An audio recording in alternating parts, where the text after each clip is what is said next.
Hi, I'm Jeet from Espressotec Sales and Service. This video is going to be on the Baratza Virtuoso Preciso. It's a great little home grinder. It features 40mm conical burrs, and it's well suited for a wide range of grind settings, which range from drip coffee all the way to espresso. So it's a great little home grinder, especially if you have a couple of coffee items, French press laying around at home, an AeroPress that you like to use. So it'll definitely fix your caffeine fix. So on the unit, you have two different ways to operate it, much like the other Baratza grinders. On the right hand side here, you have the timer switch, which grinds for up to 60 seconds. And that's great for larger quantities, as I said, for drip coffee, French press. When you're going to be doing shorter quantities, definitely go ahead and switch it over and use the grind on demand button. And that way, it'll grind for however long you have this button depressed. Now, as you see here, you have the bean hopper and the grounds container, both of which are UV protected and also anti-static coated. So when you're done grinding and you pull this out, you're not going to have a bunch of ground coffee fly at you in your face. Another cool thing is if you're going to be using this mainly for espresso, you can use Baratza's porta holder, which is an attachment available at espressotec.com. And this basically has two little forks which hold your portafilter handle in place when you're grinding. Now, on the unit here, internally it's identical to a Baratza Virtuoso, the latest edition, which features the new 40mm conical burrs, but it also features the micro adjustment in the front.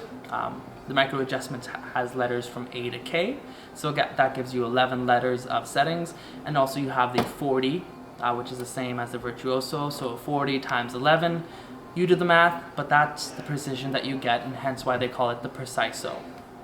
So what I'm going to do for you right now is, with no coffee in here, I'm going to do a little sound bite for you so you can hear how loud the grinder is. So it's not an overly loud grinder. Definitely it's not going to wake up your neighbors, and it's not going to wake up the whole household when you're running this at 6, 7 o'clock in the morning. It's going to be a little louder though when you do run it with the coffee. Now, next thing I'm going to do is I'm going to take apart the grinder and show you how to do that when you're going to do your cleaning.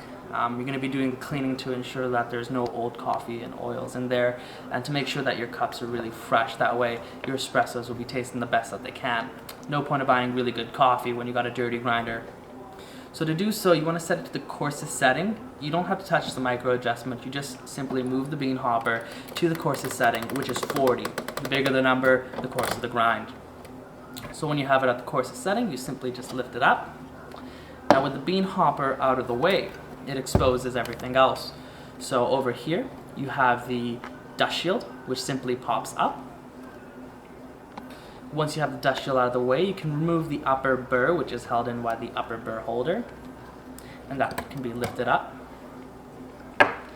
Now it exposes everything, and this is when you would go ahead and use a brush to clean it out and brush out any of the old coffee and oils and odors and such.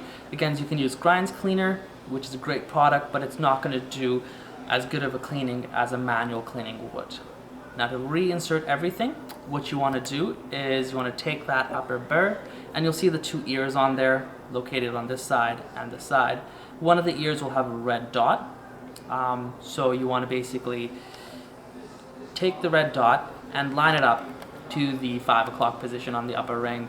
So if you forget which position it goes into, when you look at the grinder, you'll see that there's a little notch or an indent in there, and you want to line that up with the red dot marking on the ears. So you simply just slide that in, and when it's lined up, the upper burr will fall into place. Next thing, you want to reinsert the dust shield. The dust shield has two notches which fit over the ears. And once you do that, it's pretty much ready to have the bean hopper put on. Now the bean hopper has two slots, a skinny slot and then a fat slot.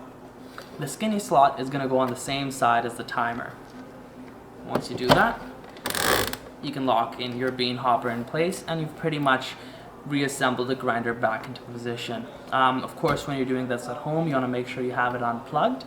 You don't want to be grinding your fingers away, but To save you, Baratza actually installed a micro switch on all their grinders, so that way the machine will not grind if it's on the coarsest setting. So with the bean hopper out, it will not run, which is a nice little feature from Baratza.